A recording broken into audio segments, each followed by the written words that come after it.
buenas noches, ¿cómo están? 19:02, 26 grados la temperatura. Feliz viernes para todos. A disfrutar del fin de semana y por supuesto nosotros ya le contamos las primeras informaciones de esta noche, también lo que está pasando en el país, por supuesto, con nuestros puntos de vista. ¿Qué tal, Fernanda, Jorge? ¿Cómo están? Buenas noches. Buenas noches, bien, súper bien. Excelente. Bien. Por fin viernes. Sí, todavía nos queda un viernes más de este largo mes de octubre. Para mí que por eso es que estamos todavía medio, ¿verdad? Sí, hoy tuvimos un día primaveral especial, fantástico diría yo, porque bueno, teníamos un clima agradable, a la mañana inclusive un poquito de fresco, después el sol. Yo, por ejemplo, estuve por la zona de Yaguarón. ¿Vos te paseaste hoy, Jorge? Me estuve paseando bastante, así que el saludo a la gente de Yaguarón. La verdad que sí, a mí me hace un poquitito de aire central, llegar a otro departamento y ya te renueva un chiqui por lo menos el aire. Impresionante, en serio, como te tratan la gente, la gente por el interior.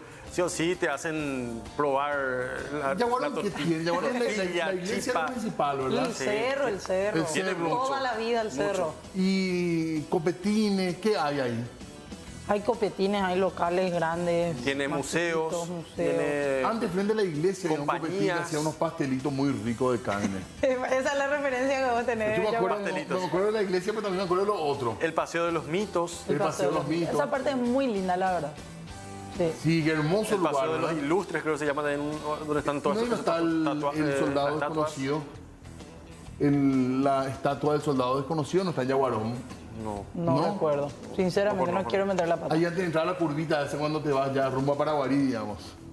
Bueno, saluda a la gente de los yaguaroninos, no se vayan a enojar. Que nos envíen ahí mensajes también, por favor. Que nos manden algún detalle, alguna cuestión que hay que conocer, porque es un lugar cercano a Asunción y realmente ya es un sitio donde uno siente que se despega un poquitito el ambiente. Y también la gente que nos ve, ¿verdad? En diferentes puntos del país, si es que quieren que visitemos, por ejemplo, su ciudad, su departamento, qué hay para ver, qué nos recomiendan, por ejemplo, para este fin de semana, porque bueno, ya inicia este fin de semana.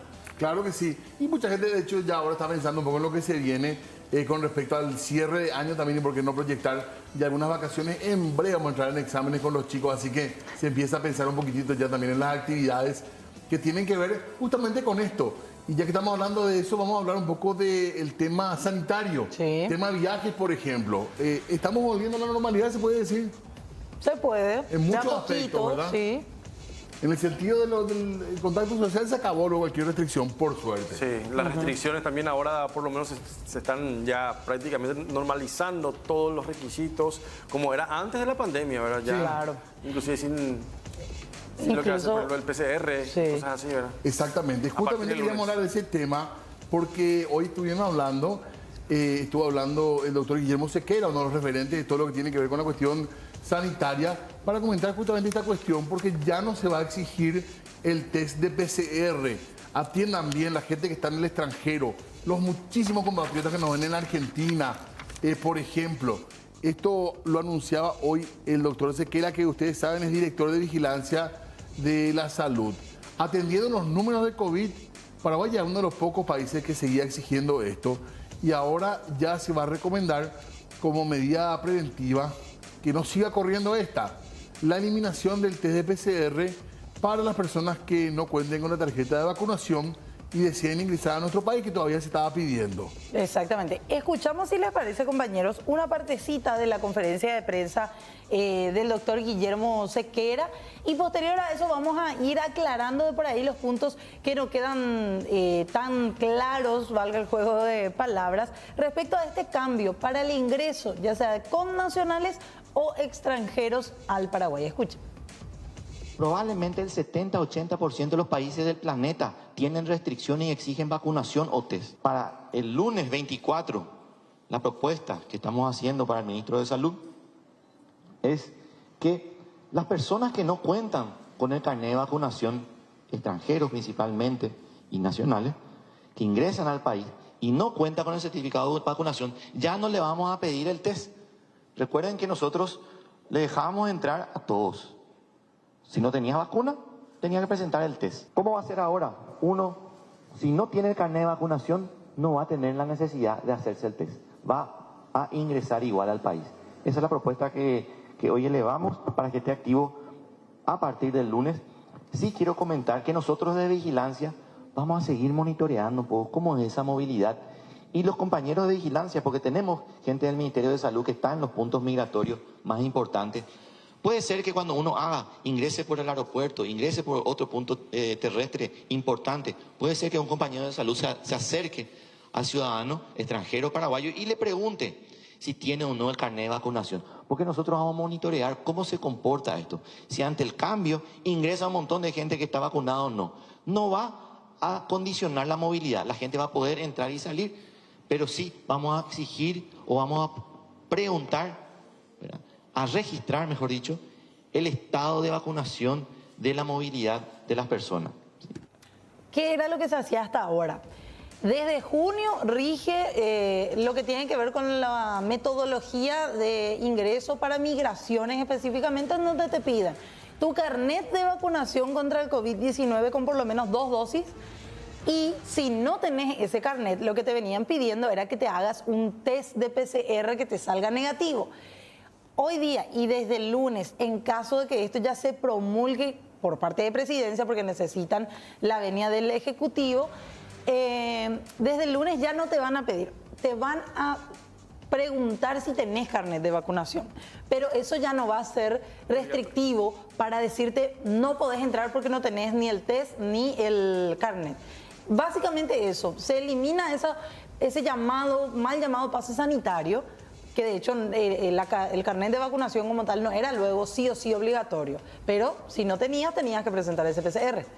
Ese era el requisito, para la gente no vacunada, entrar con el negativo.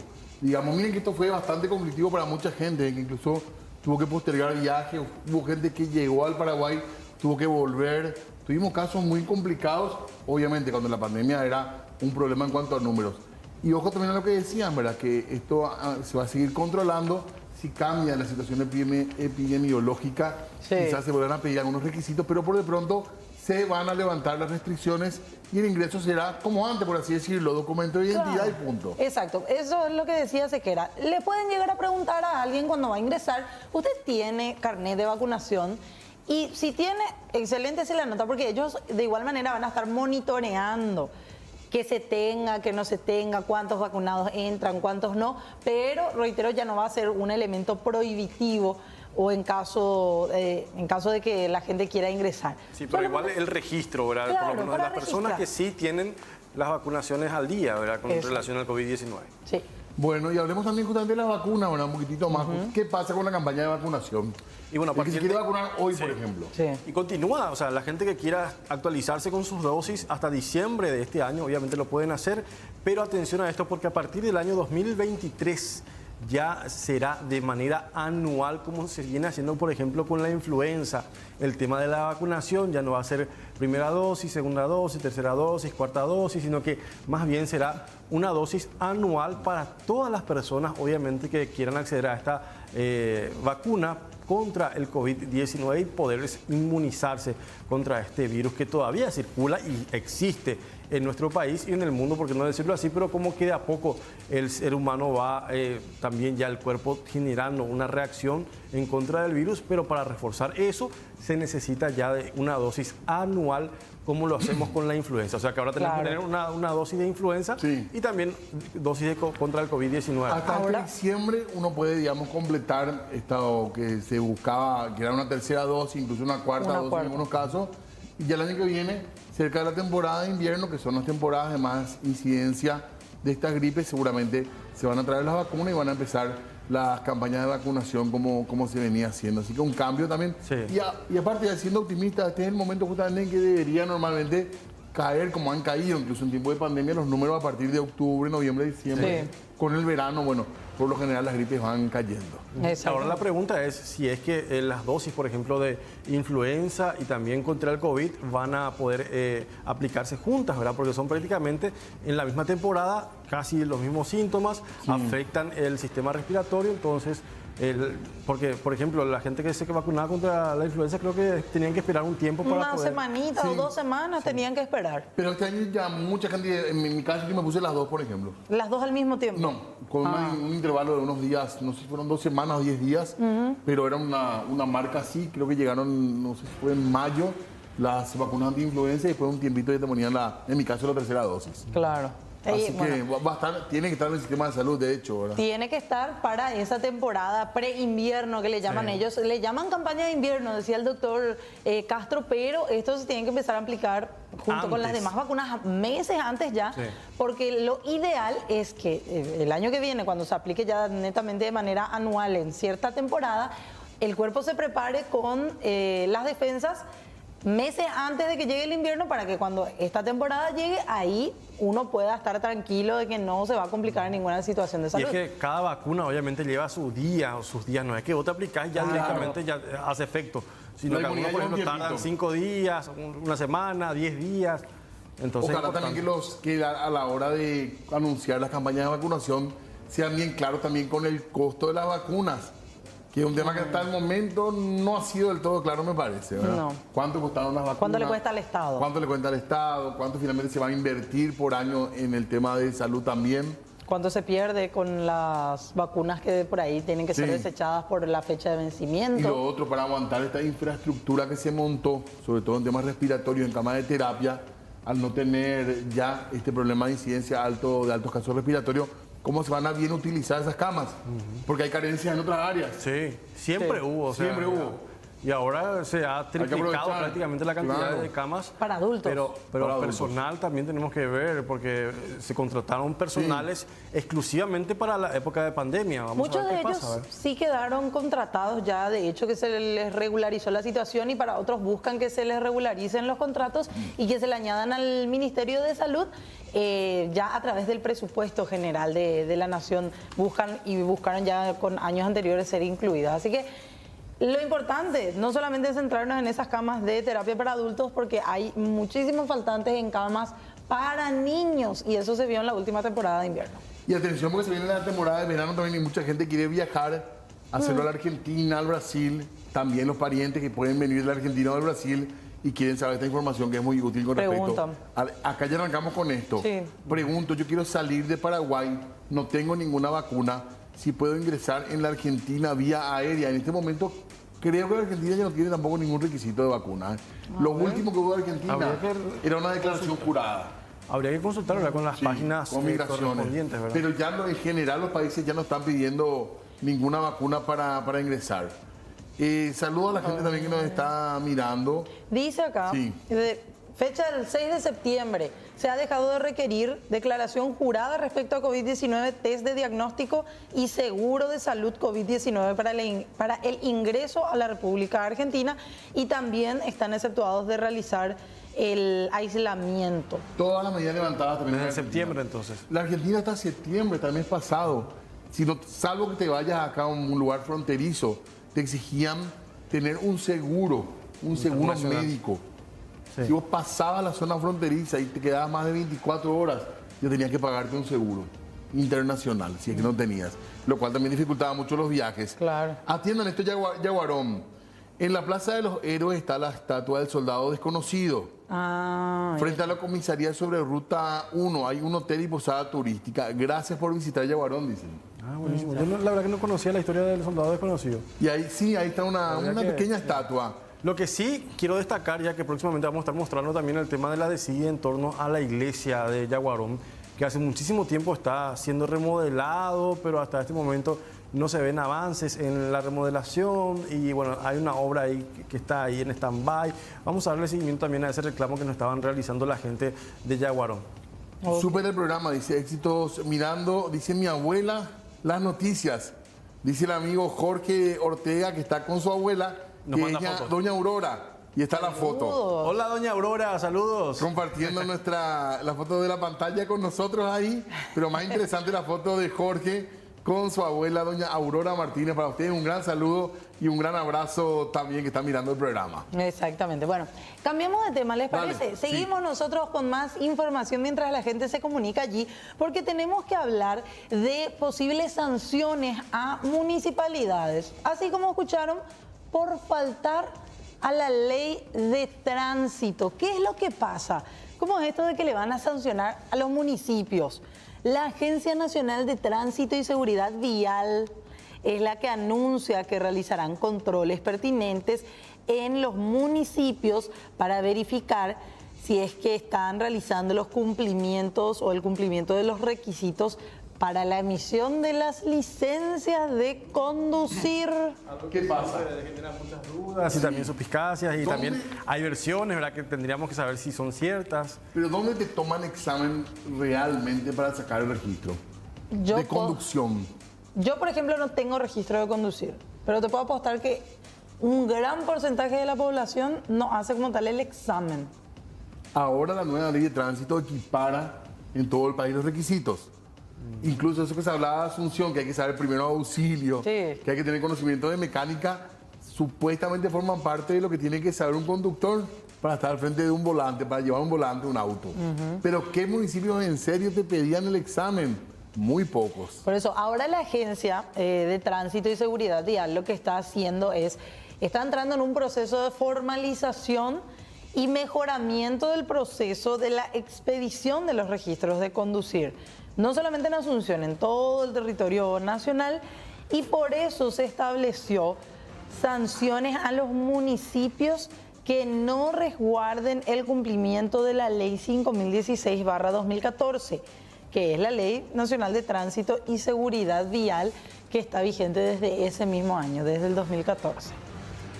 Así que vamos a ver qué sucede. ¿Qué resultados da, verdad? Porque bueno, mucha gente que recurre, por ejemplo, a tal municipio para poder tener mayor rapidez en cuanto a obtener la licencia de conducir y esto menos exigencias también, ¿verdad? Sí, y mucha fuga de Asunción también generó. También. Ya los vehículos con la inspección técnica vehicular ya hay una gran diferencia porque no, los municipios en general no piden inspección técnica vehicular y en Asunción sí se pide, lo cual es un gasto. Si no tiene problema tu vehículo, de entrada ya es un gasto grande. Claro. La inspección en sí nomás ya es cara. ¿Y si tiene problemas? Y si tiene problemas, olvídate, tenés que cambiar, te volver a caer en el bache. Bueno, los problemas que tiene Asunción, que te exige esto, como dice la ley, y como seguramente deberían exigir. Yo no entiendo, por todos ejemplo, los esa parte, municipios. porque finalmente los vehículos que transitan también por Asunción no son exclusivamente de la ciudad de Asunción, vienen de otros municipios y que no están aptos, inclusive algunos a simple vista se nota que no están en muy buenas condiciones, que digamos. Desde la emisión de humo hasta los frenos, algunos con problemas, ¿verdad? Exacto. ¿Y a los buses quién les controla? Y los buses supuestamente pasan por el control, pero hemos visto trenes delanteros, traseros. Buses de Asunción. De Asunción. Buses que van por el área metropolitana, como uno bastante conocido que hace unos días perdía sus ruedas traseras. Se le fue, ¿verdad? Se le quedó en realidad la rueda y el colectivo siguió yéndose. ¿Cómo se llama esa estructura así que salió? El eje principal, el eje con las ruedas inclusive. Así mismo. Con las ruedas de atrás. Sí. Bueno, cambiamos de tema nosotros. Sí, señor. Vamos a hablar de un caso judicial. Estamos hablando de esta situación que se da, prisión preventiva para Patricia Rodríguez. Ese es el tema que tenemos para plantear en este momento. En un ratito vamos, perdón. Sí, perdón, es esto, de verdad. Sí. Patricia Rodríguez, pareja de Alberto Cove, y está imputada por lavado de dinero y para quien se dictó prisión preventiva. El día de hoy la mujer fue detenida luego de un allanamiento encabezado por la fiscala antidrogas durante este operativo Ultranza. Recordemos que era un operativo bastante numeroso, con cientos de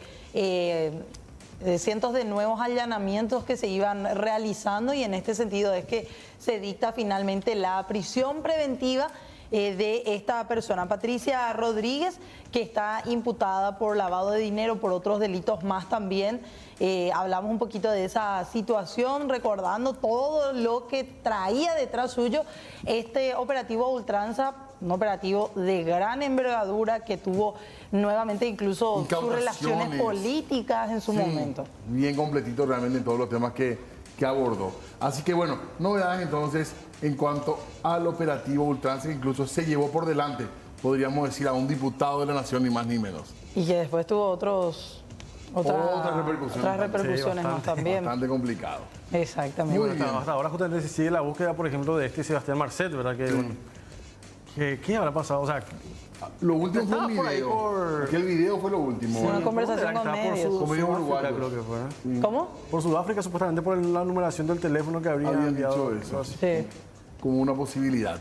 Exactamente. Bueno, él junto con otros, de hecho que se reitera constantemente incluso la orden de captura internacional que está teniendo Hasta ahora no se conocen mayores detalles, se ha incluido incluso el nombre de Sebastián Marcet en otros operativos y en otros casos, como fue en su momento el asesinato del fiscal Marcelo Pecci, entre tanto otro revuelo más José que Instrán causó. también. Sí, el pastor que uno no sabe si ingresó, si no ingresó, que la fiscalía estaba investigando, que se les pasó por alto aparentemente que alguien así habría pasado por la frontera. Exactamente, como todos los días nosotros estamos habilitando el 0985-625-000 para que ustedes del otro lado de la pantalla también formen parte de la programación, opinen, puedan enviar sus mensajes, sus fotografías, videos y también obviamente lo que le pedíamos hace cuestión de minutos, saber un poquito más de dónde están viendo ahora mismo el programa y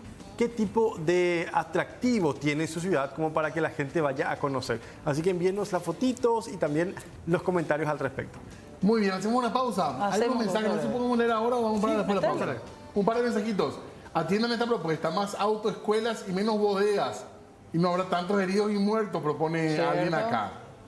Bueno, muchos saludos también a la gente. Dice en la ciudad de Itagua se toma un examen, vista, oído y conocimientos tipo de señales de tránsito. Mira qué bien. Así tiene que ser, ¿verdad? Para que te puedan dar la estatua del soldado desconocido, nos mandan acá en la plaza de Yaguarón. Ah, mira qué lindo. Foto? Está muy bien puesta. ¿Hay foto? Ah, sí, ya. Sí, He visto, ese monumento sí he visto. A una cuadra de la iglesia está. Y eso hace mucho, me entero, pero no tenía ahí justo se apagó. A ver. Ahí está. Perdón. Bueno, ahí sí ya reconocí el monumento. Ya pasé por allí, pero no sabía a qué se El refería. soldado desconocido. Bueno, muy bien. 23 minutos de la 19, jornada de día viernes. Nosotros con ganas de charlar con la gente también el día de hoy. Pero vamos a hacer una pausa. Pausa breve, ya venimos. Bueno, seguimos informando nosotros 19:32 ahora. Presten mucha atención al tema que vamos a hablar a continuación. Es un tema muy delicado, es un tema que también es un tema violento, de las noticias que cuestan dar realmente por todo lo que implica, por un montón de situaciones que rodean este caso, donde estamos hablando la muerte de una persona menor de edad, el asesinato de una persona menor de edad. Que nació vivo, según el fiscal, ¿verdad? Y según las primeras investigaciones, se trataría de la propia madre, quien sería la autora de este asesinato. Sí. El hecho ocurrió donde esa mujer trabaja, ¿verdad? Una mujer de 24 años, bastante joven. Es más, incluso llaman poderosamente la atención de que los dueños de casa manifestaron que ni siquiera estaban enterados del embarazo de esta mujer, ¿verdad? Aparentemente se trata de una persona bastante robusta y de repente hoy se sintió mal. Los jefes, los dueños de casa, la intentaron llevar hasta un centro asistencial. Ella no quiso ir, se encerró en su habitación. Finalmente allí se dieron los hechos y pensaron que se trató de un aborto. Sin embargo, el fiscal, a través ya de una inspección forense en el lugar, se pudo percatar de que se trató de un recién nacido, que, repito, nació vivo el niño, pero que falleció a consecuencia de múltiples heridas realizadas con una tijera. Una tijera. Unas tijeras que tenía. La persona que está siendo investigada en este momento, como decía, creo que trabajaba en el lugar. Sí. Trabajaba como empleada doméstica, estaba prácticamente viviendo en el lugar. El famoso cama adentro. Sí, exactamente, con esa forma de trabajo. Y sorprendía a todas las personas de la casa. Primero con el embarazo. Ocurrió acá en Asunción, en el barrio Mariscal Estigarribia, también para que la gente pueda ubicar y pueda saber también al respecto. Y la mujer se encuentra actualmente hospitalizada en un sanatorio privado y se encuentra en terapia intermedia debido también a la cantidad de sangre que perdió durante el parto. Esto según los datos también que van dando los intervinientes e investigadores de este hecho lamentable que se dio el día de hoy. Escuchamos a continuación, estábamos hablando y conversando con el fiscal Federico Leguizamón respecto a la actuación a partir de ahora también en torno a la investigación de este caso. De un supuesto hecho de aborto, a raíz de lo cual nos apersonamos hasta este domicilio y pudimos percatar, una vez entrado a la habitación de la persona de servicio, quien es la que supuestamente fue autora del aborto, de que había un bebé, un feto, dentro del inodoro. A raíz de eso convocamos a Criminalística de la Policía, al Laboratorio Forense del Ministerio Público, al médico forense también. Hicimos todos los procedimientos de rigor y posteriormente cuando llegó el médico forense, que es el encargado de hacer el levantamiento del cadáver, él mismo procedió a realizarlo y una vez que procedió a la inspección del mismo, se percató de que el cuerpo del bebé, en este caso de la víctima, tenía entre 13 y 15 heridas, tanto de heridas de puñaladas como cortes, que fueron producidas por una tijera, que fue incautada también.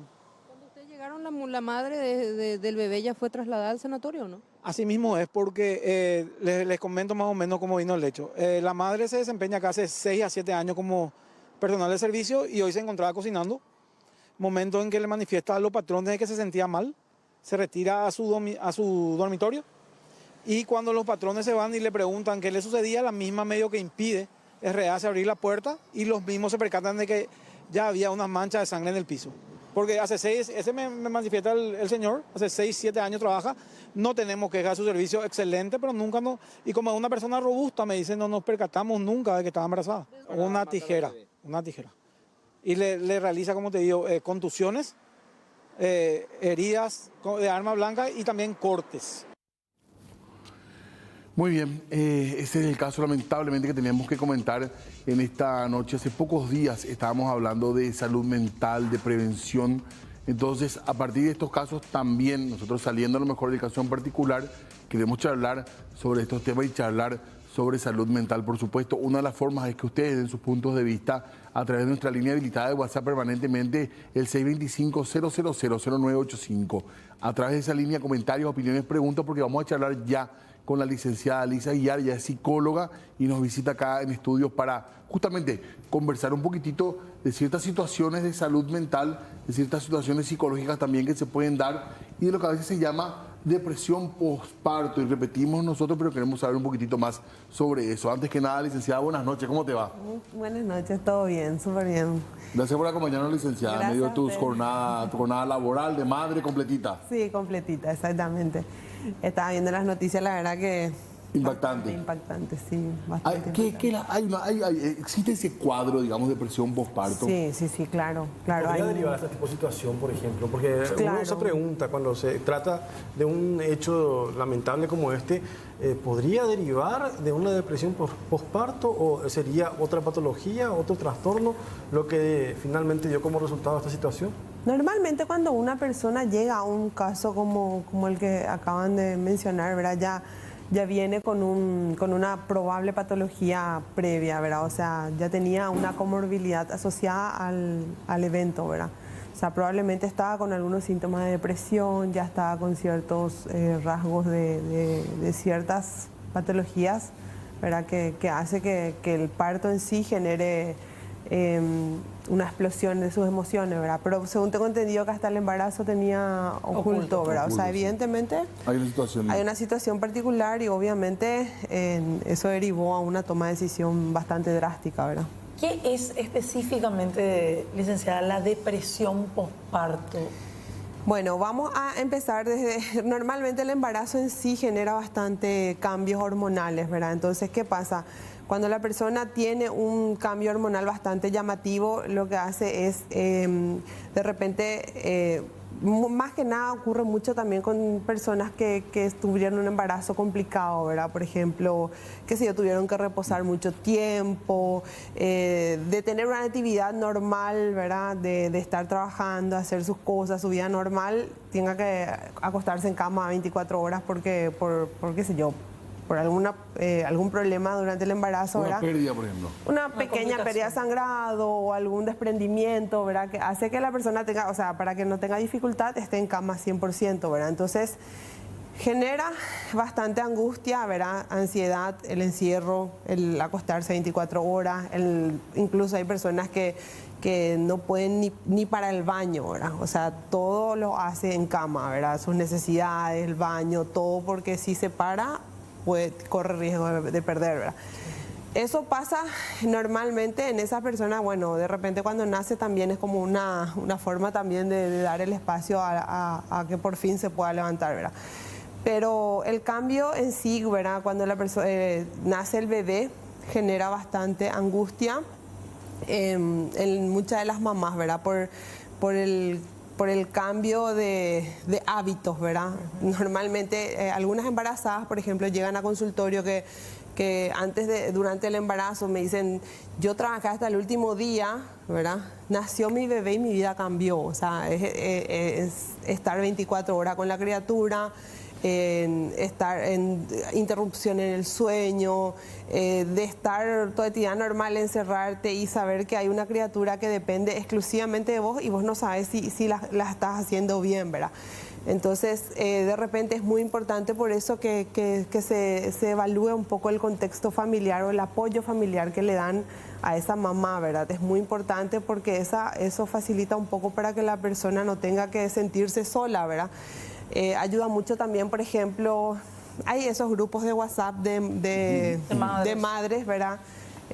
Particularmente cuando estuve embarazada en mi segunda bebé participé de uno de los grupos y la verdad que es demasiado... Es como de mucha ayuda porque normalmente las mamás no duermen de madrugada, sí. Como que entonces se apoyan y tienen que dar de mamar, claro. O sea, ya están con su actividad nocturna, ¿verdad? Entonces ese espacio, ¿verdad?, de ayuda un poco facilita que por lo menos se den contención entre las mamás, ¿verdad? ¿Quién está despierta? ¿Quién está despierta? Acá yo, y era un tema así súper simpático, ¿verdad? Y ahí si había alguna duda, me pasa esto que ustedes dicen, funciona como un grupo de contención, ¿verdad? O sea, es bastante... No puedes dejar de ser psicóloga, perdón que salgamos de tema, porque me imagino que cuando charlan en ese grupo siempre está un poco tu perfil profesional también, sí, en la charla cotidiana, digamos, ¿verdad? La verdad que yo les apoyaba bastante en el ánimo, porque a ver, normalmente había algunas mamás, ¿verdad?, que decían, ¿verdad?, que no podían parar de llorar, que se sentían muy tristes, y normalmente se llega a una depresión postparto, o sea, es natural hasta las 2 o 3 semanas que por el cambio de hábito, digamos, después del parto. Después del parto. ¿Podemos recapitular en cuanto a síntomas o características de una depresión postparto de ese tipo? ¿Y a qué tipo de mujer a cualquier tipo de mujer o hay algún factor? Sí, hay factores. Bueno, vayamos a los de factores, ¿verdad? Normalmente suele desarrollarse en personas que llevaban una vida súper activa, que trabajaban 24/7, después paran, ¿verdad? Es como que el pare les da así como un choque, ¿verdad? Le produce un poco de golpe, ¿verdad?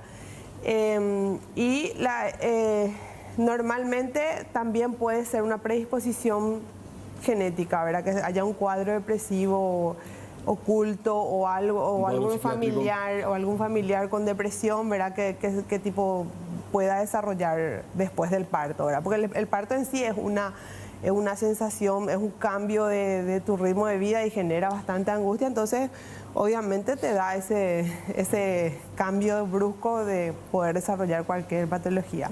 Licenciada, perdón, ¿es también determinante por ahí el cambio físico que sufre que pasa una mujer durante ese tiempo? Así mismo, o sea, ahí vamos con los síntomas. Voy a responder a él y ahí ya va a entrar la parte, ¿verdad? ¿Cuáles son los síntomas, verdad? A partir de la 3ª semana para adelante, si persiste, ¿verdad?, la tristeza por el cambio, si ves que estás llorando todo el tiempo, que te cuesta vincularte con tu bebé, es como que qué sé yo, te dificulta la lactancia, le miras tuve casos que me decían, por ejemplo, yo le miro a mi bebé y me pongo nerviosa, me dijo, no le quiero lastimar, entonces le dejo y salgo, me dice. Es como que hay una alteración, o sea, genera así un sentimiento de rabia, enojo, de rechazo, miedo, y rechazo incluso, ¿verdad? Pero eso normalmente pasa con las personas que se encuentran solas en el posparto, ¿verdad? Por eso es muy importante el acompañamiento familiar, de entender que ella no está sola y es como una desesperación porque no sabe si hace bien su rol de madre, entonces se pasa llorando, se aísla, no quiere contactar con su bebé, duerme mucho o no duerme nada, se pasa comiendo o no come nada, ¿verdad? Y lo menos posible quiere estar con la criatura, ¿verdad? Normalmente esas son las características. Y se le da un poco de culpa también, ¿verdad? Y claro, el sentimiento de culpa y muchísimos síntomas que van apareciendo, ¿verdad? Doctora, en ese sentido, ¿se puede llegar con la depresión postparto a ese extremo que decía Jorge, del rechazo total que lleva a cometer un crimen posterior a eso? ¿O eso ya es una patología más Eso ya, psiquiátrica? Normalmente viene ya asociado con algo, o sea, el hacer daño, o sea, tanto así como quitarle la vida, obviamente ya viene con una comorbilidad asociada, o sea, no es algo que porque estás triste, porque si vos podés estar con una depresión, pero hay un amor otra vez, ¿verdad? De que un vínculo en cierta forma que no te permite hacer, claro, o sea, de tu hijo. Y siente culpa por estar así, ¿verdad? Y la mayoría de las veces es importante, ¿verdad?, acudir a terapia, ¿verdad?, a fin de que que no se cronifique, ¿verdad? O sea, que esos síntomas se puedan resolver lo antes posible, ¿verdad? No llevar a un extremo. Familia y pareja, ¿en qué momento intervenir y cómo intervenir en este tipo de situaciones, por ejemplo, de detección de un caso de depresión postparto? Bueno, y si es que de repente le ven a su señora que está todo el tiempo llorando, le cuesta acercarse a la criatura, le dice yo no sé yo no sé si hago bien lo que hago, y como que quiere desligarse de la responsabilidad, entonces te tiene que estar llamando la atención, algo pasa. Y normalmente los familiares se dan cuenta, o sea, es muy, muy evidente, porque de repente es notable por las conductas que tiene la madre, ¿verdad? ¿Cómo la familia puede apoyar?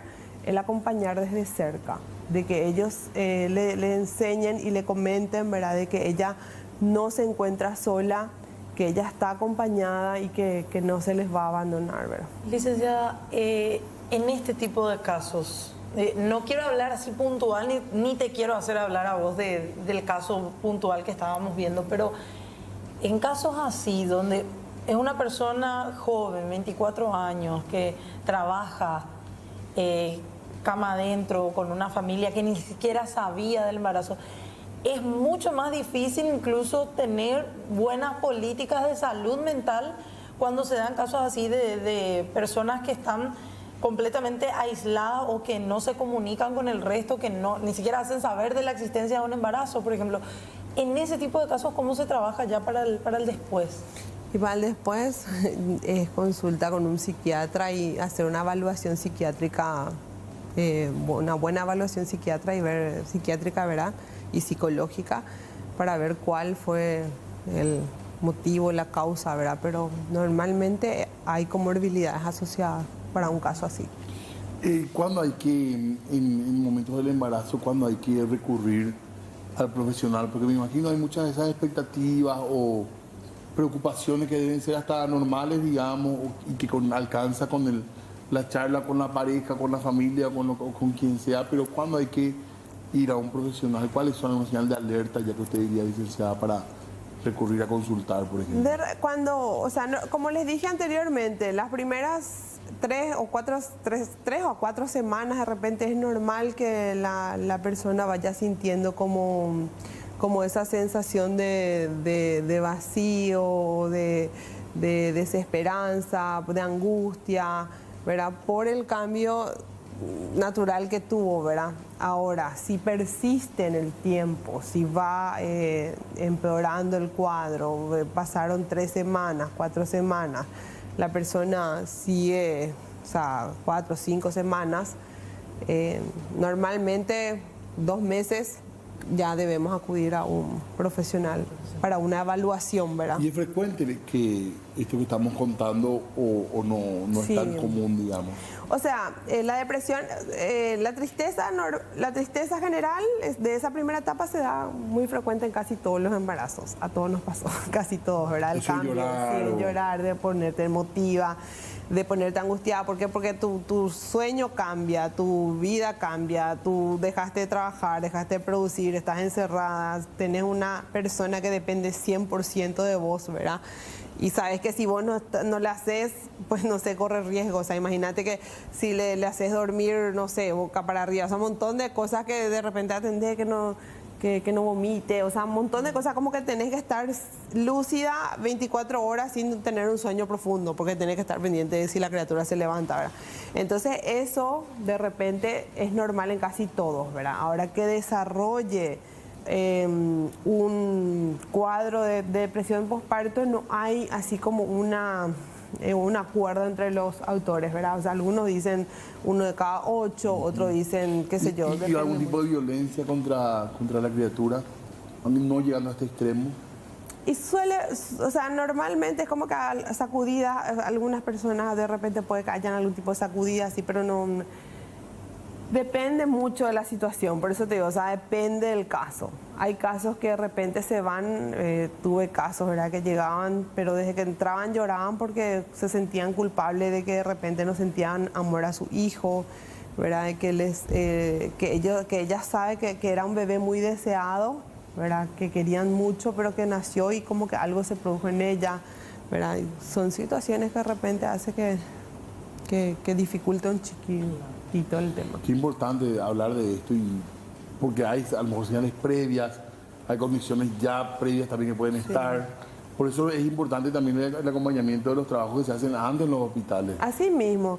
Y como sugerencia, ¿verdad? Nosotros, si una persona se encuentra con algún tipo de depresión postparto, ¿verdad?, tratar de vestirte linda, porque famoso, o sea, tu cuerpo cambió y te ves más gorda, entonces vos te pones lo que encontraste, mirar al espejo, con suerte te lavas la cabeza, o sea, es como que estás todo el día encerrada con la criatura, ¿quién me va a ver? Entonces, independientemente que te encierres todo el día con la criatura, arreglate, ponete linda, trata de hacer un cambio, de turnarse, rotar entre familiares, ¿verdad?, para el cuidado de la criatura, para poder tener un descanso saludable, ¿verdad?, una buena alimentación, tratar de salir a caminar, despejarse, ¿verdad?, ayuda mucho a que uno pueda sobrevivir. ¿Y el tiempo que tiene que pasar sí o sí la madre con el bebé, se recomienda que sea así full time o hay que ingeniarse también en el contexto familiar? No, siempre que el se pueda, apoyo familiar para darle un poco de tiempo también, ¿verdad? Que Justo, no sienta que está nunca sola. vas a tener su vida tampoco, Claro, ¿verdad? que no se sienta sola, o sea, el acompañamiento es un factor determinante para...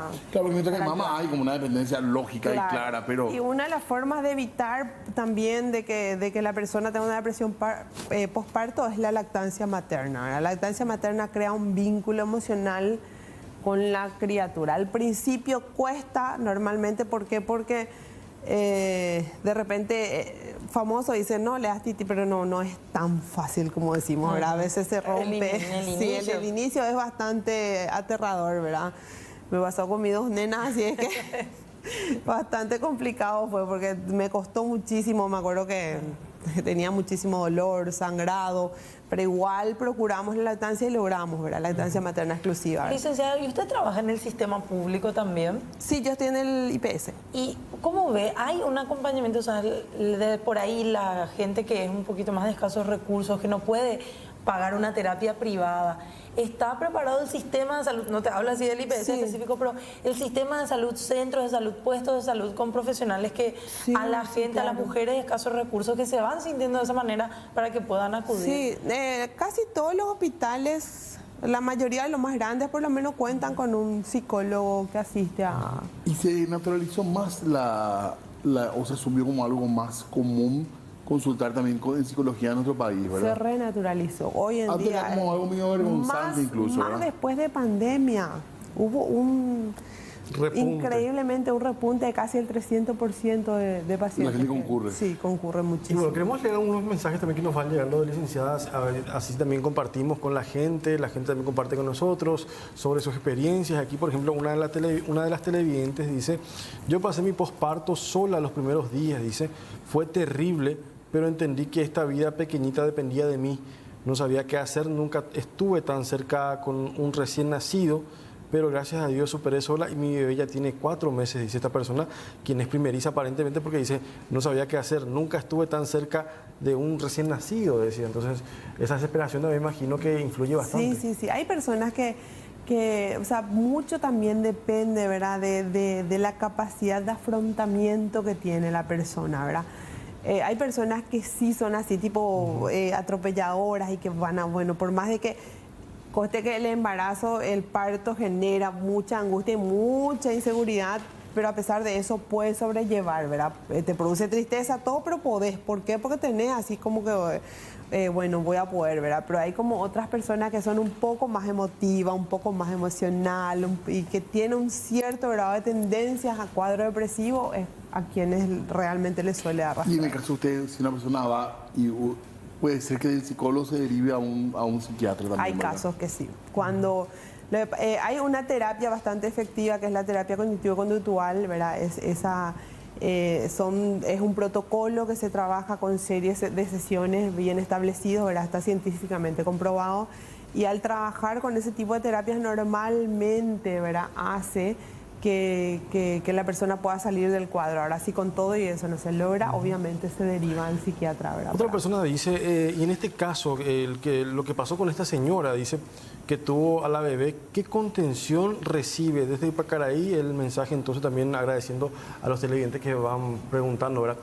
Por ejemplo, esta persona ya está en este tipo de casos, ¿no? Porque esta mujer está internada, está en terapia intermedia, pero por ejemplo, una mujer que es detenida, aprendida, ¿recibe algún tipo de contención también? ¿Por parte de la justicia se sabe algo al respecto? Tendría, o sea, si es un sanatorio privado, supongo que tiene algún profesional psicólogo que estará asistiendo. O sea, eso ya es de acuerdo a la necesidad. Pero yo creo que como es un caso así muy grave, probablemente la está asistiendo algún psiquiatra y psicólogo. Otra dice, tuve estrés posparto, bebé prematura, dice, y me derivé con psiquiatría, dice. Entonces ya, en este caso, le derivaron con un psiquiatra. ¿El estrés posparto es lo mismo que la depresión posparto o tiene su diferencia? El estrés es como, o sea, va asociado. Normalmente se da así de la misma forma. Idealmente, cuando siempre es recomendable primero ir a un psicólogo, tratar de resolver con terapia psicológica. Si no se logra, obviamente se deriva al psiquiatra, ¿verdad? Y se puede, ya que estamos hablando de eso, se puede dar así 2 o 3 tips de conducta para esa mamá que por ahí está viendo ahora, que se siente identificada en algún punto, que quizás no puede o no cree no llegar al punto de necesitar una consulta. Hay así un par de rutinas que podés recomendar, licenciada, como ya tiraste algunos datos, por ejemplo. Sí, justamente eso, ¿verdad? De procurar ver un vínculo familiar o una persona que te pueda apoyar, ¿verdad? En este momento, que hagan un cambio en el cuidado de la criatura, tratar de arreglarse, ponerse linda, alimentación saludable, hacer actividades relajantes, procurar hacer actividades que anteriormente te gustaba, te agradaba, ¿verdad? A fin de que pueda seguir activado el estado de ánimo, ¿verdad? Que ayuda bastante. Bueno, también la gente opina en torno al caso también de la mujer. Obviamente que esto va a generar todavía mucha controversia, también muchos comentarios de todo tipo, me imagino. Y esta mujer, una televidente, dice, por ejemplo, qué raro que nadie notó 9 meses. Dice, hicieron prueba de ADN para saber quién es el padre, también pregunta. Porque puede ser que esté embarazada, o sea, haya embarazada a alguien de su entorno, inclusive dentro de la propia casa, que hay que investigar también, obviamente, ¿verdad? Y dice, o sea, la culpa es solo de ella, es la pregunta que hace esta persona, ¿verdad? No, yo creo que para nada. O sea, hay que investigar, o sea, todo lo que nosotros podamos decir son suposiciones que pueden llevar a eso, ¿verdad? Pero sí, yo creo que el fiscal debería de indagar todo el contexto. Muchas veces incluso una mujer en estas circunstancias, no en casos extremos, pero por lo general hay esa carga de la propia mujer que se culpa de todo lo que sucede o como decías, licenciado, cuando tiene algún error. La culpa es bastante grande también en medio de estas situaciones así de mucho estrés, ¿verdad? Claro, probablemente hoy esta persona todavía no le cae la ficha, como digo, o sea, es como que está todavía... Sí. Una pregunta también muy importante aquí, hace una televidente, dice, hola, buenas tardes, mi hija desde su embarazo rechaza a su bebé. En este caso, ¿qué puede hacer? ¿Qué puedo hacer? Dice la mamá de la mujer que está embarazada y que desde ya el embarazo rechaza al hijo que tiene todavía en su vientre. Y ahí sí indagar un poco el contexto, ¿verdad? El contexto, ver un poco la historia de cómo fue, o sea, probablemente es un embarazo de una pareja no deseada, o sea, un montón de factores que pueden ser, ¿verdad? Que esta persona no desee o en todo caso, o sea, ver un poco el contexto general, ¿verdad? Para poder dar... ¿Y qué puede hacer, por ejemplo, ella en ese y el entorno familiar? El entorno familiar, mucha contención, acompañamiento, no abandonar, explicarle que es lo más hermoso, pero te puedo asegurar que nace la criatura y va a estar más enamorada de su bebé. Y los padres también tienen que hacer la fila, ¿verdad? Todos, en caso de que van estén los padres. nace la criatura y van a estar más enamorados. ¿Cuesta conseguir turno en IPS, licenciada? Porque siempre que me hablar de estos temas la gente va a empezar a llamar al call center. Si yo hoy llamo al call center, quiero consultar con la licenciada Aguiar, ¿cuánto tiempo me han de dar una consulta calculada? No, conmigo está complicado porque yo no estoy haciendo consultorio en el IPS. Pero en general. En general es cuestión de ver un poco porque la verdad que está en el CESI, ¿verdad? Yo estoy en el hospital Ingavi. ¿Y cómo hace la gente, por ejemplo, que quiera contactar con usted, que tenga todavía una duda, que quiera hacer una consulta? De manera privada. De manera privada, ¿cómo puede hacer? Sí, estoy haciendo consultorio en el Sanatorio Migone, en el centro y en la clínica Migone Villamorra también. De lunes a viernes. ¿Y tienes un grupo de edad en particular con el que trabajas? Trabajo con niños y con adultos también. O sea, me especialicé en las dos. Por eso es que siempre me llaman para todo. Y decía que gusto charlar de salud mental, que gusto charlar de psicología, por más que el contexto sea bastante doloroso. Sí, así Y aclaramos nada más que, o sea, estamos hablando a nivel general porque hay algunas personas, por ejemplo, que critican la manera que estamos tocando el tema, pero se trata de lo que tiene que ver justamente con la depresión posparto, ya en referencia a este caso en particular, pero no haciendo no hablando de ese caso específico. Lo que pasa es que esta entrevista ya estaba previsto hace bastante días y justo pasó esto, ¿verdad? Entonces, eso hizo, ¿cómo ocurrió esto? O sea, normalmente las entrevistas, a mí ya me contactaron hace tiempo, o sea, ya estaba previsto, pero justo pasó este evento que hizo que... Claro. Pero increíblemente... Para conocer un poquito más acerca de eso que ocurre, que afecta a muchas mujeres en nuestro país y cómo también tratar este tipo de situaciones, obviamente, que le puede pasar a cualquier mujer que haya tenido Cualquier mujer puede pasar por eso. Me gustó ese grupito de WhatsApp nocturno. Y mira, llamarle mamá, ¿quién está despierta? Sí. Yo. Y era un grupo que trabajaban por el tema de la lactancia, ¿verdad?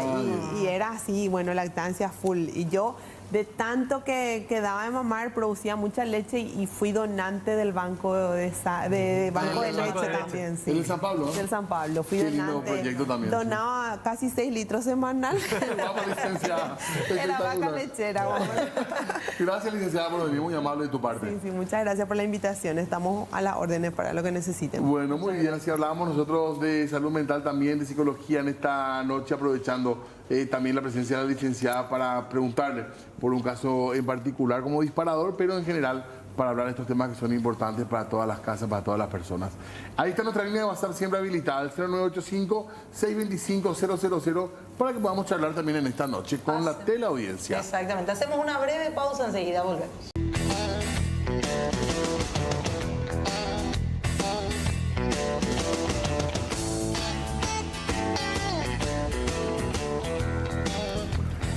...20,6 ahora, 26 grados la temperatura. Por suerte hemos tenido un viernes ya un poco más agradable en cuanto al clima, después de tanta agua que cayó. Y el fin de semana también va a tener estas características, amaneceres frescos y ya a la tarde un poco de calorcito. Así que nos preparamos para el fin de semana, para ir cerrando también el mes de octubre.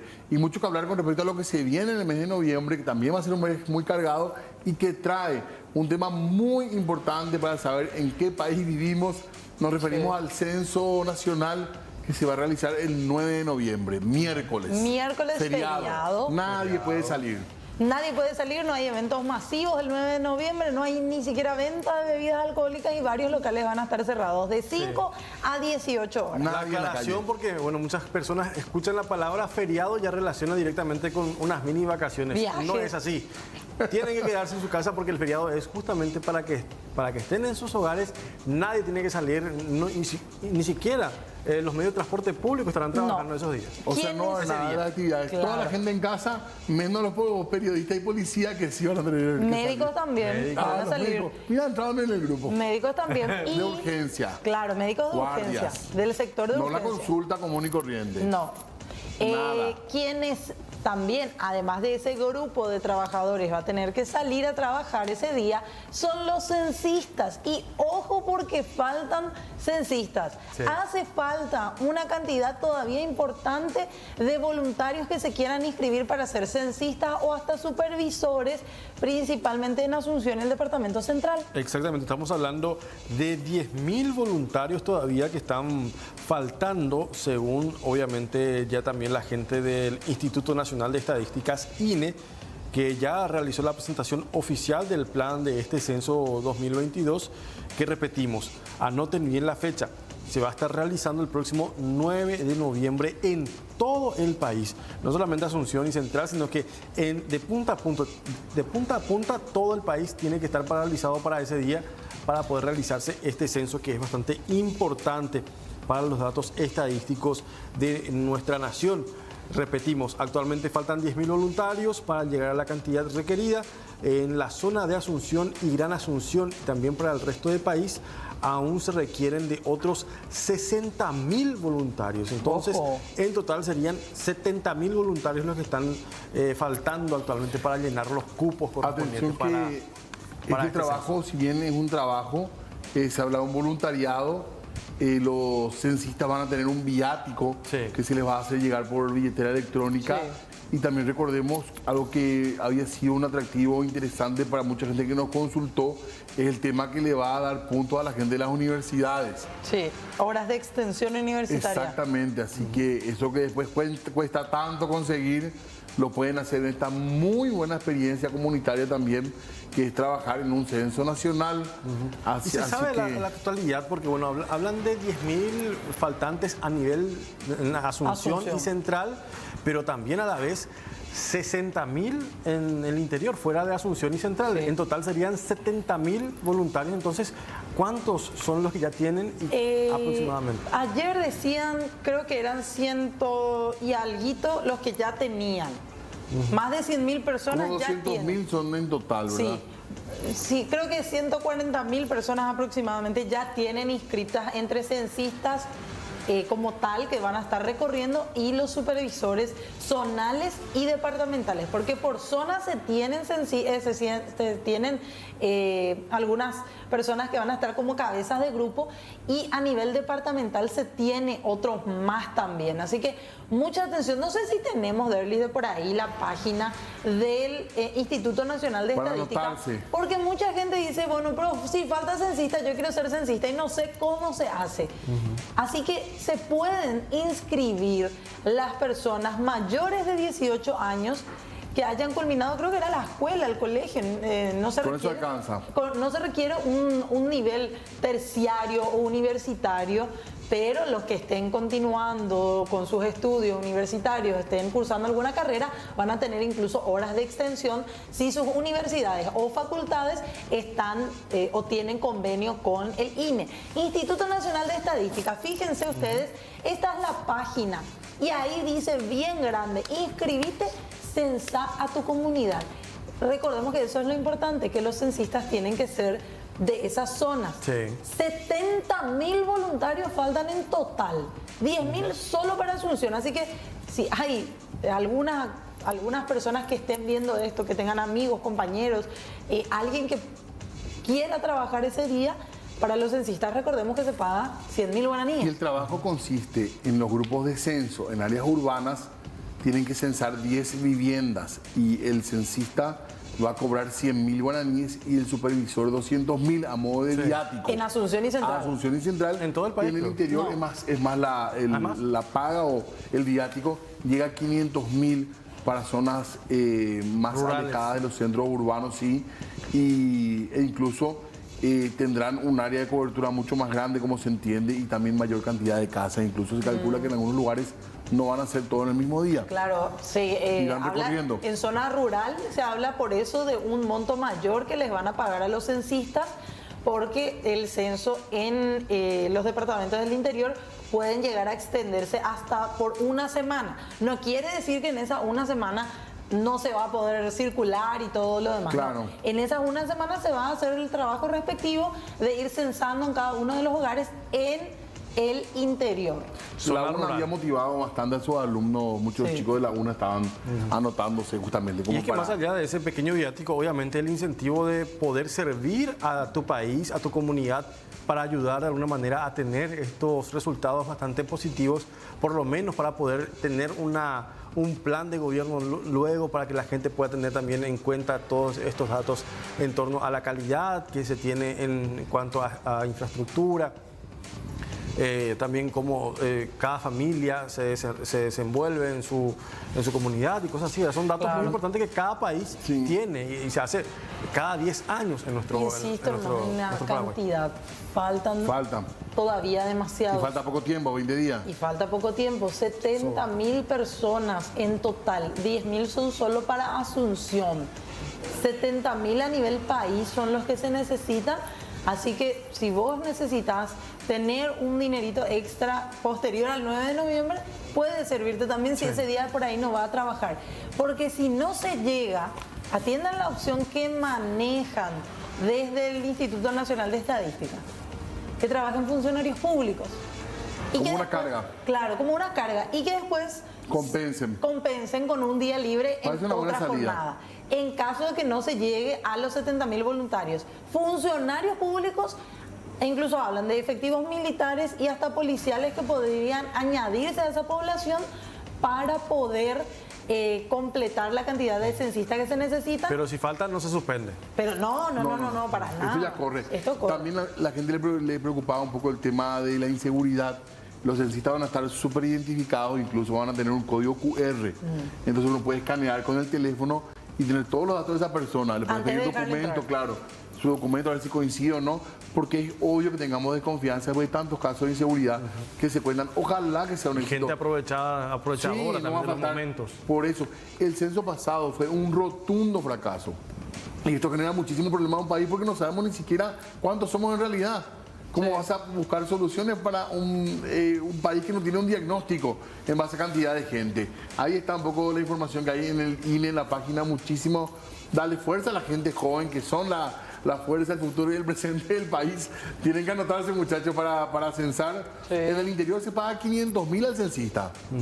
En zonas rurales. Dependiendo también de zonas rurales, claro, también zonas urbanas. Pero siempre recordando que los censistas tienen que ser de la zona. No, es que yo me voy a hacer la diva y voy a decir, bueno, muchachos, me voy a, no sé, a Granollers y me voy a hacer censista ahí. No.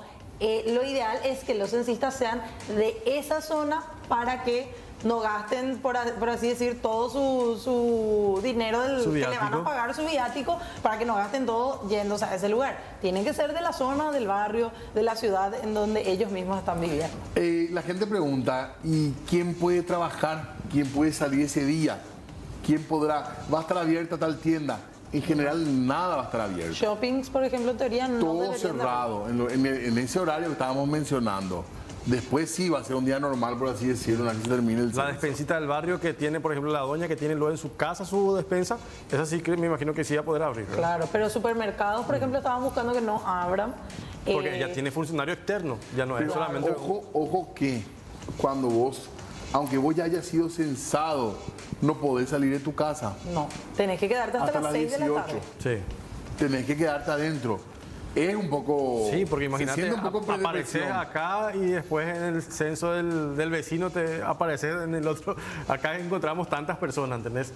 Porque van a ir contando persona por persona. No es que llegan nomás a un lugar y dicen, no, acá vimos 10 personas. ¿Y dónde están los 10? Tienen que estar los 10. No. En caso de que alguno de los 10 sean trabajadores esenciales. Ahí sí, otra cosa. Ahí es otra cosa. Si te dice una persona, vivo con otras 9, pero de ellos 5 luego son, qué sé yo, entre efectivos policiales, militares, o trabajan en algún centro o puesto de salud. Y nosotros habíamos leído acá la batería de preguntas, no es nada complicado. Hay que decirle a la gente, no tengan miedo, no. Aparte, una de las características del censo es que la información es confidencial y no puede pasar, es un delito de hecho, no pueden pasar ninguna base de datos de empresa de cobranza, porque por ejemplo te preguntan por los ingresos de la casa, cuánto se percibe en la casa, en qué se gasta, tienen seguro médico, van a hospitales públicos, todo ese tipo de informaciones para tener un diagnóstico de la realidad de nuestro país. Es muy importante el censo y ojalá que sea que sea bien hecho en esta ocasión. Y ya salió el decreto reglamentario de este censo. Sí, firmado el 19 de octubre pasado, hace unos días, el decreto que reglamenta lo que será el Censo Nacional de Población y Viviendas del año 2022. Dice, por ejemplo, en algunos de sus artículos que se dispone que la Secretaría de la Función Pública dicte los protocolos a ser aplicados para organismos y entidades del Estado en los casos de funcionarios y empleados públicos que fueron registrados para prestar servicios en la realización del censo, que eso también se va a hacer un control respectivo. Después también habla de las actividades. Una cuestión, perdón, Fer, Jorgito. El artículo 5 habla de la ley todavía, ¿verdad? De 5 a 18, para la gente que nos pregunta la hora, queda suspendida en todo el territorio la circulación de medios de transporte de personas y cargas, con excepción de los que se encuentran al servicio del censo, así como el tránsito internacional y los relacionados con servicios de seguridad, asistencia médica pública y privada. Que a su vez la citada ley prescribe que queda igualmente prohibida en la fecha, atiendan bien, el expendio de bebidas alcohólicas y la realización de espectáculos o actos públicos y actividades de cualquier género que puedan causar la aglomeración de personas. Sí, que no tengan finalidad de cumplir actividades vinculadas al censo. Qué complicado si llegara ese día al Paraguay, hablando nomás que no se suspenden los viajes internacionales. Claro. Te bajan a la terminal y... Pero no tenés cómo irte. Te vas sí, qué complicado, ¿eh? Bueno, y también en el artículo 4 dice: encomiéndase a la fuerza pública, de acuerdo con su respectiva misión constitucional y competencias legales, velar por el cumplimiento de lo dispuesto en los artículos 5 y 6 de esta ley número 6.987/2022. Y va a sacar, esto ya va a quedar a cargo del INE, establecer quiénes son y quiénes cumplen estas actividades indispensables, le dicen, ¿verdad? Sí. Ese es el término. En la pandemia usábamos ese término. Se usaba en la pandemia. O trabajadores esenciales también decían, ¿verdad? Sí. Trabajadores que van a estar exceptuados.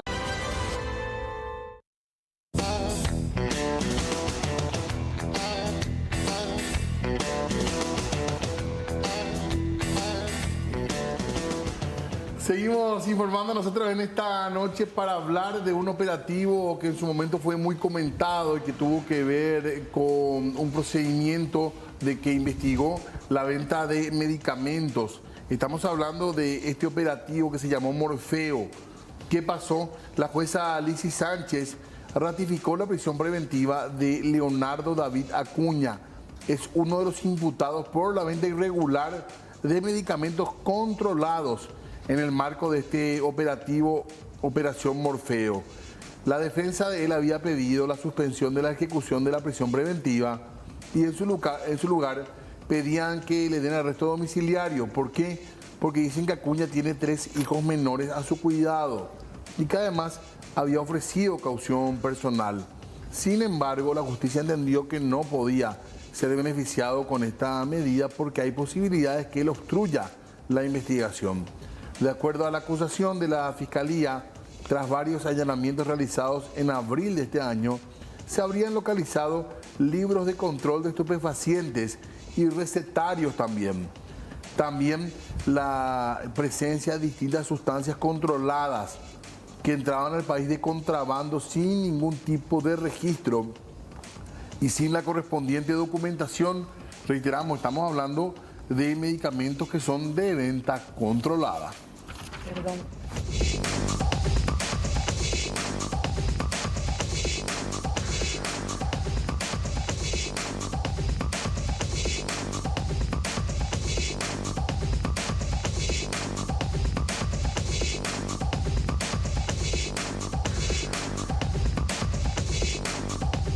Presten mucha atención porque hay importantes actividades y asistencias sanitarias que se realizan en distintos puntos del país. Uno de ellos se daba en el barrio Tacumbú, aquí de la ciudad de Asunción.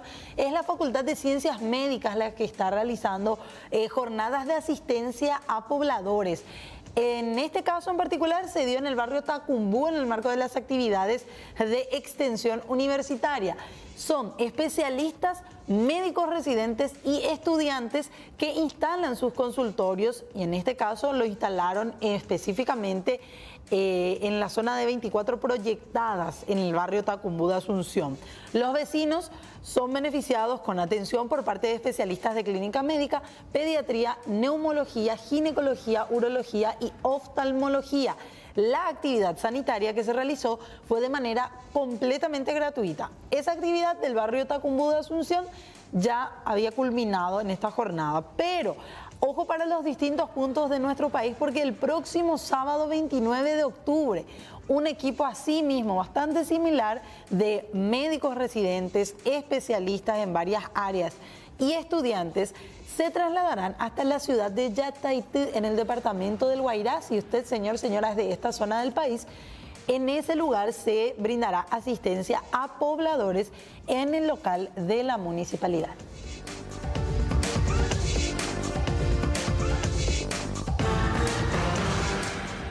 Bueno, a continuación hablamos acerca de esta situación que se dio en el marco de la lucha contra el COVID-19 cuando se rebasaron los hospitales públicos, tuvieron que trasladar muchos pacientes al sector privado y en este caso un sanatorio privado está siendo investigado por la Fiscalía ante la presunción de que se adulteraron datos, esto para aumentar el monto de pago por los servicios prestados durante la pandemia del COVID-19.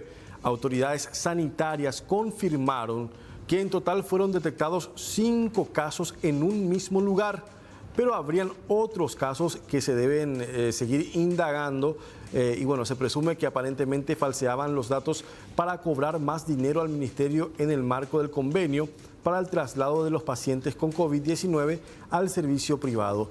Esto, recordemos, al verse rebasado el sector público.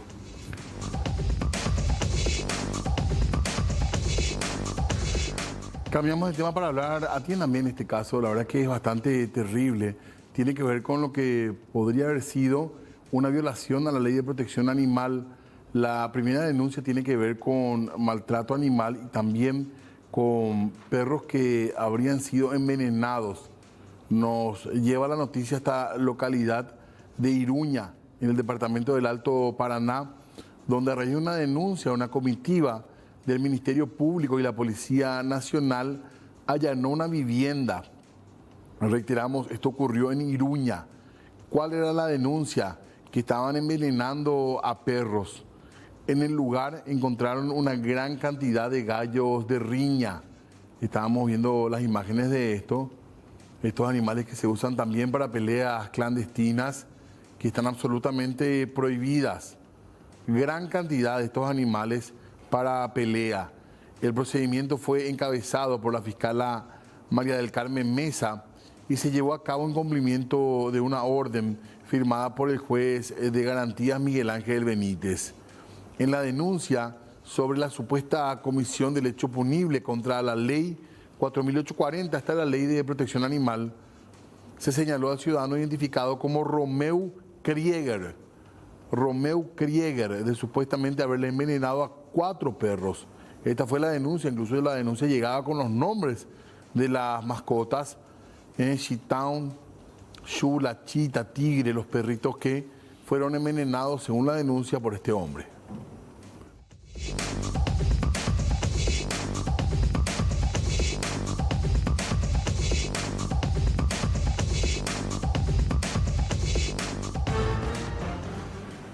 Bueno, muchos mensajes, muchos comentarios también. Qué triste lo que estábamos viendo de los perros envenenados. Sí. Y los gallos de riña también, por lo visto que persiste esa costumbre. Bastante. Sí. Una tradición que, bueno, perdura. Lastimosamente decimos por ese sentido porque juegan con los animales, en este caso le hacen... Qué locura los torturan. Envenenar perros, te imaginas la mascota de otras personas, un ser vivo, qué nivel de violencia. Un par de mensajitos antes de la pausa, ¿les parece? Que es viernes. En caso de que uno de los integrantes de la familia sea voluntario del censo, ¿cómo sería para confirmar la cantidad de integrantes de nuestra casa? No, y falta con la declaración de la persona censada. Y con la de la persona que se queda en la casa. Claro, En caso- con él. Yo soy familiar de un censista, vivo con, qué sé yo, mi hermano que es censista, pero ese día no va a estar en casa. Yo voy a dar los datos por mi hermano porque él va a estar trabajando. Al igual que los familiares de policía, militares, funcionarios que van a estar trabajando en el censo, etc. Dígame, por favor, a mí que soy un jornalero, ¿quién me da el dinero para salvar ese día ocioso? Sí. Que me van a obligar a tener ese día sin poder salir a trabajar. Por eso mucha gente preguntaba, ¿por qué no se hace domingo? Y podría esa persona de por ahí que es jornalero, ¿Se ha anotado para censista? puede ser censista. Claro que sí. Se ganan 100.000 guaraníes. Solo que no va a cobrar de manera automática, no va a cobrar rápido ese dinero. Va a Ojo que esperar estaban- unos días. Ojo, estaban proyectando el pago electrónico. Ojalá que sea rápido, ¿verdad? Que no la van a esperar a las que no sea después el problema. Porque ya tuvimos eso también, ¿eh? Sí, pero no le pueden Por- pagar antes. Por favor, sí, claro. No le Hab- pueden pagar antes. no, Tiene porque que por ahí ser se va. unos días después. Una vez que aparte, una vez que se comprobó que se hizo bien el trabajo. Pero ¿cómo vas a comprobar? No es muy No, si subjetivo. está, si está Participó por llena lo la menos, planilla, si hay 10 Que casas. se confirme que participó, por lo menos. Yo creo que con eso Claro. Es mucha responsabilidad del censista, claro que se puede quedar a dormir. O arreglar, claro, los censistas que van en grupo con el supervisor pueden coordinar y hacer una trampa, digamos. Pero se busca que se haga un censo serio, ¿verdad? Ah, vos decís que se pueden confabular. Claro, confabular. Puede pasar, pero sería difícil. Yo no creo que vaya Ojalá a pasar. que no. Porque son muchos, o sea, ¿cómo Y vas aparte, a cada confabularte censista con tiene tanta gente? tanta cantidad, o sea, 10 casas que visitaron. 10 casas en Asunción, Va a en ser muy Central. notorio y- el boicot. ¿Desde qué año se admite para ser censista y mayor de edad? Hace falta para ser censista. Mayor de edad, sin antecedentes penales creo que era, ¿verdad? Sí. Sin antecedentes penales, mayor de edad y con el colegio terminado. Quiero hacer censo en la zona de la patria. Dice otro mensaje, pero es de limpio, no, en ese caso no se puede. No. Pregunto, ¿hasta cuántos años permiten hacer el censo Creo para que no tenía trabajar? límite. Dice. No había ni un límite. Para ser censista. Para ser censista. No, desde los 18 en adelante. Los guardias de seguridad sí o sí trabajamos, creo Sí. que van a trabajar. Sí, guardia de seguridad, Sí. públicos, privados, igual. Quiero Empresas ser privadas. censista, mira, hay que comentarle un poco a Mucha la gente. gente que está- Falta por lo visto más comunicación. A ver, sí, yo creo ¿Cómo que debería hace- ser? Me interesa, dice otra persona. podemos volver a mostrar, Derlis, la página del INE. Desde cualquier teléfono celular pueden acceder a esta página web. Preguntan Ahí está. también, Y ahí- Pero ¿cómo se consultan. accede? Sí. Perdón, compañeros. Dale. ¿Cómo se accede? Uno pone en el buscador que tengan su teléfono celular. No sé si tenemos no solamente esta parte de Derlis, sino el link en sí, porque es ine.gov.py. No sé si acá se va a llegar a ver Ahí o sí si se ve. acercamos un chiquito más. Acá creo que no se llega a notar. Si acercamos acá con el compañero Johnny, excelente. Acá arribita uno puede ver ine.gov.py. Esa es la página del INE. Ahí vamos a hacer. Fíjense. Vamos a poner ahí un poquito más abajito. Vamos a mostrar. En la búsqueda ponen INE, así, INE, nada más. Y ya les va a saltar la página del Instituto Nacional de Estadística. Y dándole clic ahí, uno ya ingresa a la página. Después, si le podemos dar clic por favor acá, vamos a ver, inscribite, censo para ser censista en tu comunidad. Y acá ya empieza el proceso de inscripción. Uno tiene que poner su número de cédula, la fecha, mes, o sea, el día, mes y año de su nacimiento, y a partir de ahí van completando los datos, todo lo que tiene que ver con los datos de una persona. Ya te va a saltar seguramente allí con tu nombre, apellido. Aparte de eso también vas a tener que ir completando algún otro tipo de consultas que hagan respecto a si tenés algún tipo de antecedentes penales, respecto a tu nivel o tu grado académico. Recordamos, para ser censista, haber terminado el colegio, tiene que saber leer, escribir, para poder ayudar también a las personas a las que va a estar censando en esa jornada. Y de esa manera uno ya envía su solicitud para ser censista, y después de unos días, creo que Diego Jorge le llegaba una confirmación a través de un correo Sí, o algo por el estilo. Hay gente que justamente se estaba quejando de eso, que se había notado y hasta ahora no recibió la confirmación. Eso también. Así que tenemos Habría que charla ver también pendiente. eso, ¿verdad? Porque bueno, mientras ellos dicen que faltan 70.000 censistas, hay gente que está reclamando que nunca recibió respuesta, ¿verdad? Por ahí tiene que ver con algún tipo de requisito que no se cumplía. O capaz algún error en el sistema también podría ser, ¿verdad? Se diría un llamado de atención también a la gente que está organizando todo esto que tiene que ver con el censo. Totalmente. Bueno, muchísimas preguntas con respecto al censo, así que vamos a seguir hablando de esto en los próximos días, todavía tenemos tiempo, pero vamos a ir también disipando las dudas de la audiencia que van llegando a nuestra línea de WhatsApp. Hacemos una pausa nosotros, tenemos información deportiva también en un ratito.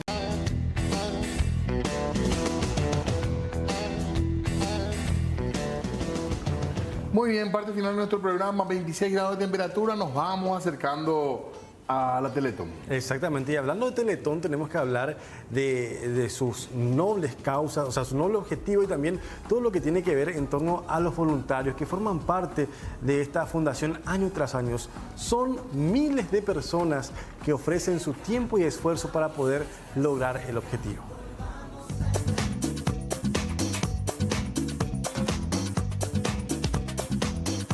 Unidos por Teletón es el programa de voluntariado corporativo que la Fundación pone a disposición de las empresas y de sus colaboradores para que compartan el compromiso de construir una sociedad más justa e inclusiva. Este voluntariado corporativo está no solamente en la época maratón, sino que durante todo el año tenemos más de 50 empresas que ¿qué es lo que hacemos dentro del voluntariado corporativo?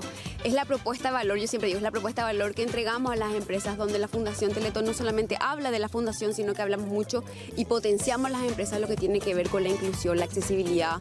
Nosotros desde el voluntariado corporativo hablamos mucho y tenemos muchos que son talleres y capacitaciones, tenemos actividades de recaudación que hacen los mismos colaboradores dentro de la empresa.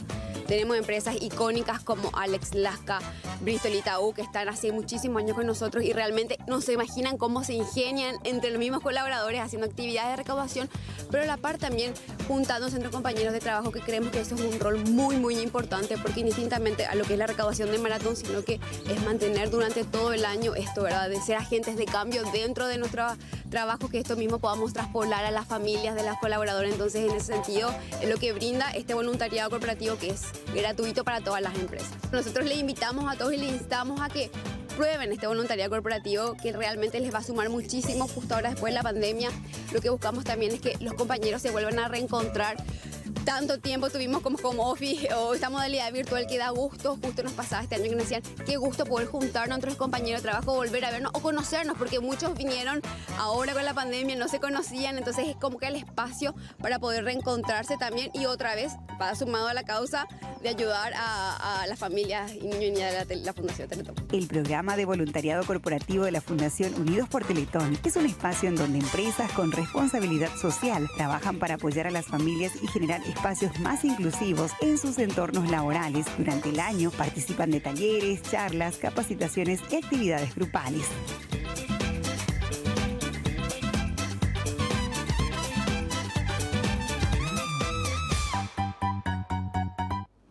Bueno, ahí está, cada vez más cerca. Y nosotros empezamos a retirarnos, pero leemos unos mensajitos si les parece. Por favor. Bueno, Último número minuto. de WhatsApp para el censo, no en la página del INE, hay que anotarse. Sí, no hay número de WhatsApp para censistas ni nada, es Sí, directo a la solamente página. ahí. Soy de Escobar, Paraguarí, dice un mensaje. Saluda a la gente. Dice, mi pregunta es si todos trabajamos dentro de una familia con 5 personas, ¿por qué nos quedamos todos? Y así es la ley del censo. Esa es la realidad. A menos que Así sean un trabajador exceptuado claro, de ahí la lista. podrá salir. Pero es cierto, uno solo tiene que responder las preguntas. Los días domingos queda mal porque la gente toma bebidas y no va a ser serio, dice. Sí, Mira un poco. Eso es cierto también. Sí. Le estoy Para mí viendo. está bien que sea miércoles, sinceramente. Y hay gente que está a favor y en contra. Claro. Les estoy viendo y escuchando dentro de poco, dice, nos vemos en la cancha, dice el Ok. amigo Gumercindo. Gumercindo, Ah. ¿será Gumarelo? No, él es de Nacional. Ah. Sí, mi amigo. Ah. Sí, don Gumercindo. ¿Será que no van a aumentar la cantidad de censistas y supervisores para tragar más plata? Dice, esperemos que no, ¿verdad? Esperemos que no. Pero igual vamos a estar controlando todo después, seguramente. Mi hija trabaja en farmacia y si irá a trabajar o si no le descuentan. No, ese Sí, día no te farmacias, creo que sí. No. puede. Bueno, Vamos a ver. pero vamos a averiguar que el lunes vamos a estar con todos los detalles de vuelta. Tenemos que irnos. Nos vamos. Así a los es. compañeros y